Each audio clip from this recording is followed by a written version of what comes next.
live their lives, that Muhammad, Krishna, or the Buddha are the way. Still some believe it's right to say in the name of Jesus when you pray. We are a humankind of 7 billion. So many different races and religions, and it all comes down to one. Some say God's a him, and still many believe that he is a her. Does God live in our hearts, or is she somewhere out there in the universe? We are a humankind of 7 billion.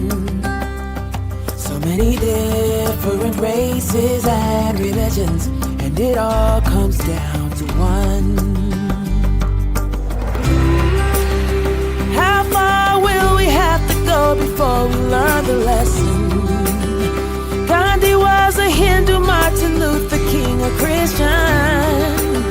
Regardless of religion, they knew love was the mission, and it all comes down to one.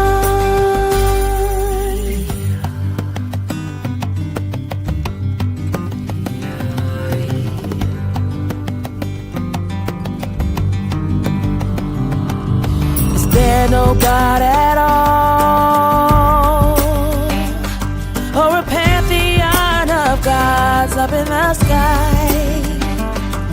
We can heal our broken heart if we give up the desire to be right. We are a humankind of 7 billion. So many different races and religions, and we all want the same things: health, love, prosperity, and peace. Tolerance is the seed, and the gift of your acceptance is the tree. We are a humankind of 7 billion. So many different races and religions, and it all comes down to one. Whether you are red, brown, yellow, black, or white, a man with a husband or a woman with a wife, we can debate until the end of time who's wrong and who is right, but we can see ourselves as one, 'cause it all comes down to love.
Good morning, everyone. I'd like to welcome you to today's Open Heart Spiritual Center service. I also want to say Leo's rule, and so happy Leo birthday. If August is your birthday month, happy birthday, Leos. I also want to take a moment, just take a breath in. And releasing this breath, we release everything that's come before this time. Release it all. Let it go. This is the time to be present in every single moment. Actually, each moment of every breath is a time to be present. But let's just let everything go that has come before this time and be present. Let's be present for the music. Allow the music to speak to you, to speak to your heart, to crack your heart open and allow you to receive all that you are here to receive today. Even if receiving is just being present. For we often don't have to receive a thing or something material, for that's what we always go to when we think of receiving. But receive the vibration of this service, of the music, of the powerful message.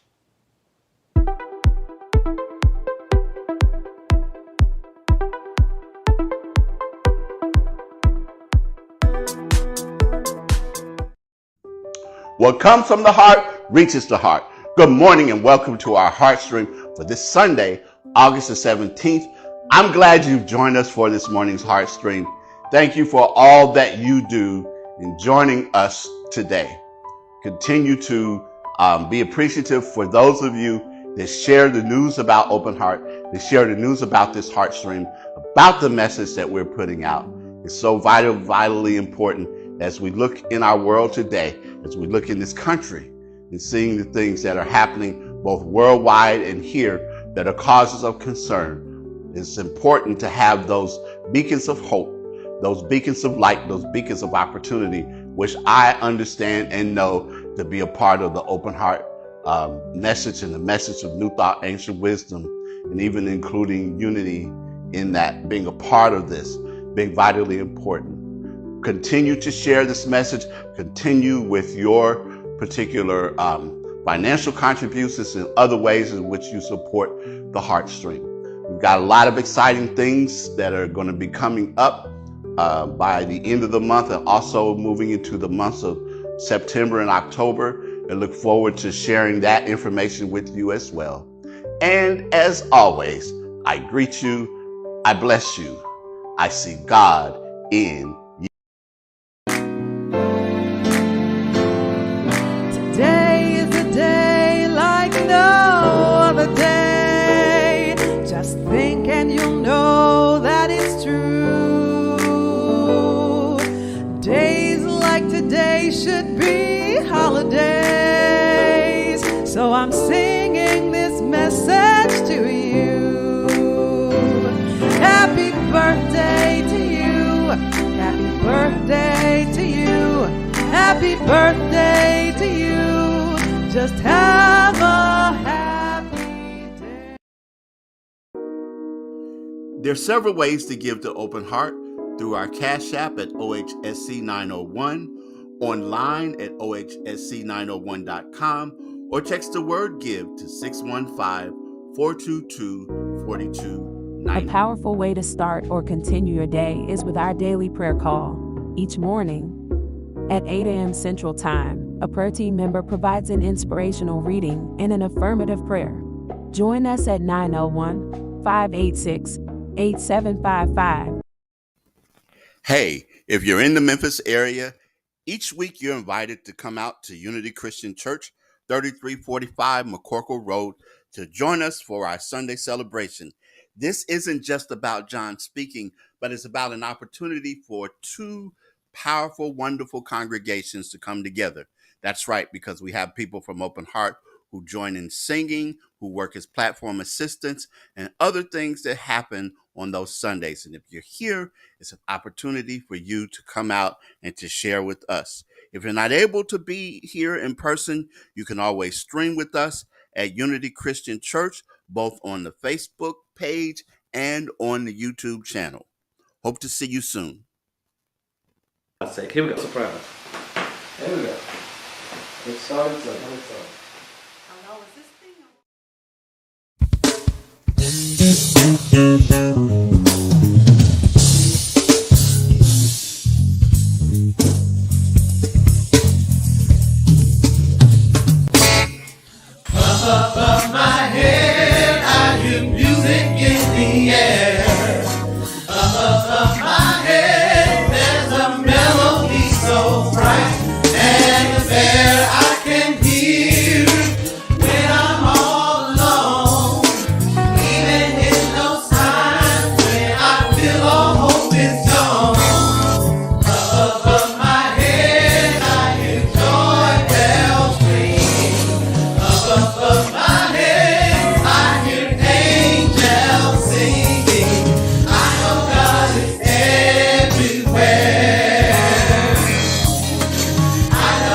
Set your life on fire.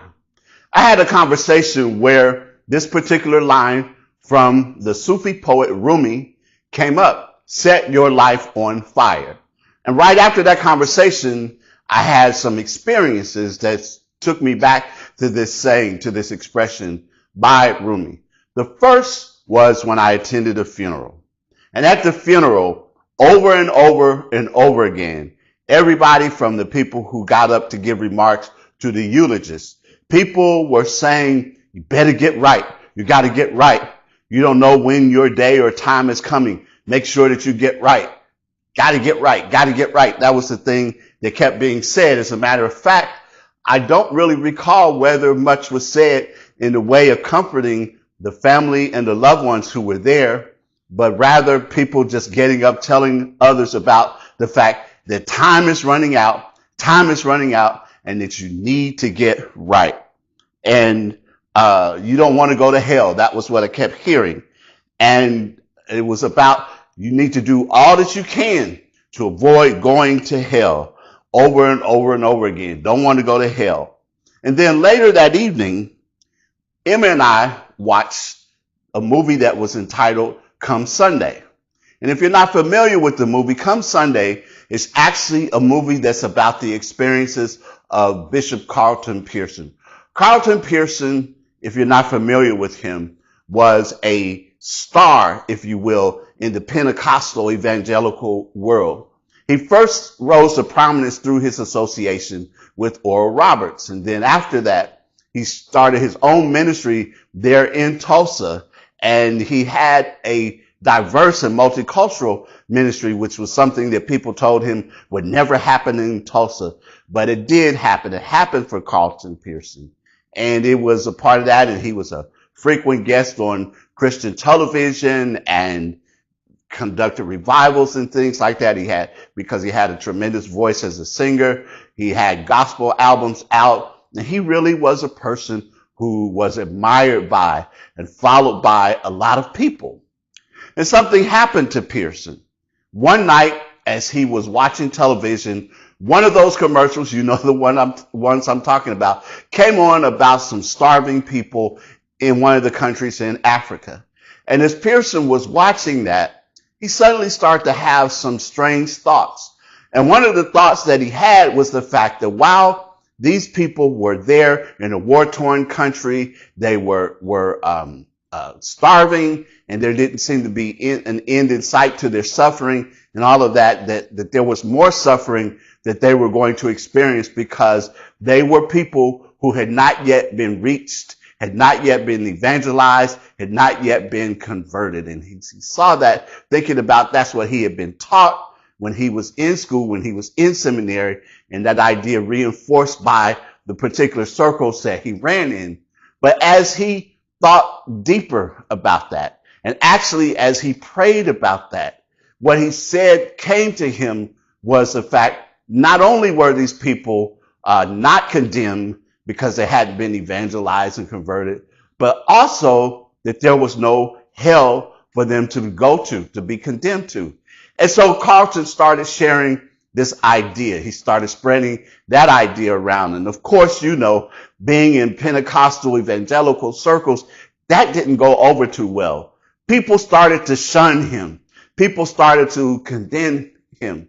His congregation, people left in droves, and many other unfortunate things happened to him. The association that he was a part of basically banished him and excommunicated him.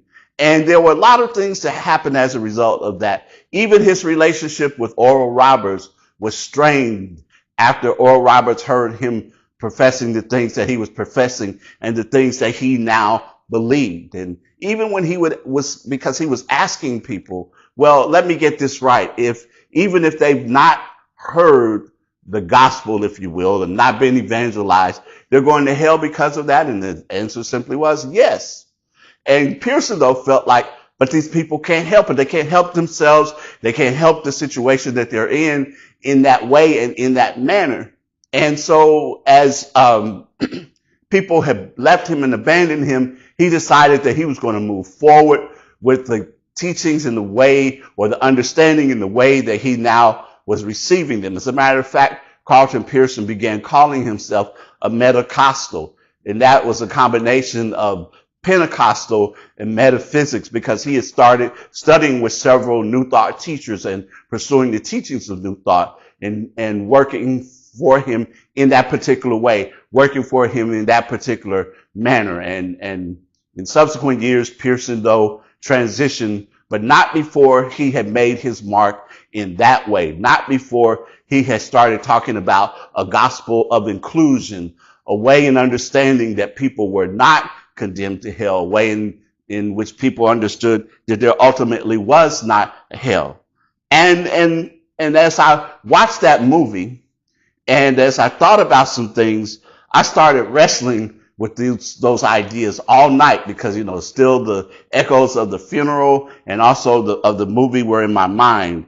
And as I continued to think about that, I thought how the idea for so many people that the motivation for life was not to live as the master teacher Jesus declared that he had come, I have come that you might have life and have it more abundantly, but to live life so that one ultimately doesn't spend an afterlife condemned. And what I'm here this morning to say is that rather than life being about avoiding damnation, life is about choosing to live in such a way that our lives are rich, choosing to live in such a way that our lives are fulfilling and joy-filled, choosing to live in such a way that we embrace the divine within, choosing to live in such a way that we understand that rather than trying to avoid damnation, that we live in a way in which we welcome the goodness of the universe. We let it in. We allow it. We make ourselves open and available to it. That we understand that there is a power for good in the universe that is greater than we are, and we have the opportunity to use it. The ability to use it. Because as we teach in our New Thought, Ancient Wisdom tradition, that what we resist persists. And when we can start talking about trying to avoid hell, what can happen is we begin living, as I say, hellish lives. Because if we start to think that certain people are condemned and that certain people are okay, then what happens is we draw that line of demarcation and we condemn people. We condemn certain groups of people. We condemn people who live or believe in certain ways. We condemn people for all kinds of ways for people who are not welcome for whatever reason. They're going to hell unless they turn things around. And when we do that, we create here and now in this time-space continuum a hellish existence. And what I mean by a hellish existence is where we judge people rather than rather than loving unconditionally.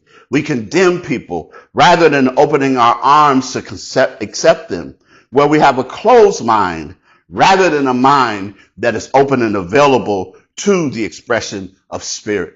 Which brings me back to Rumi, the Sufi poet.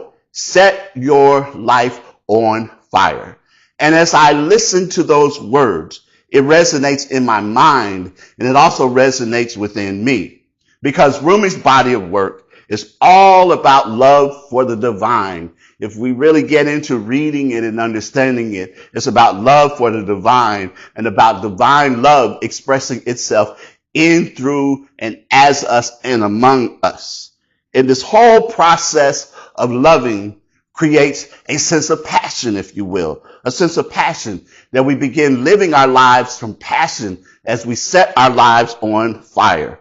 Then when we learn how to live from passion, whatever your passion might be, each and every one of you has a passion. Each and every one of you has something in your life. It's different for every person, but something in your life that allows you, maybe even compels you, if you will, to live from a place in which divine love is paramount, to live from such a place where divine love is key.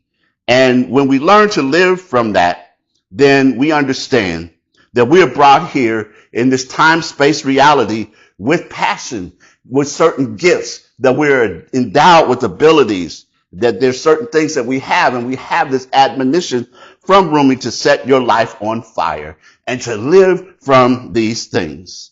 And if I'm going to set my life on fire, then there has to be a source that allows me to become a flame, a place, again, within where the flame will not flicker. There has to be something that is there that causes me to burn, but not to burn up, but to burn to have a life and to live a life of passion. That when I do that, I understand that deep within is a divine power, a divine fire, a divine power, a divine spark that is eternally burning. And it is that which causes us that in the midst of things, no matter what else is going on, even in spite of things sometimes, to keep on keeping on, to have the perseverance and to have the determination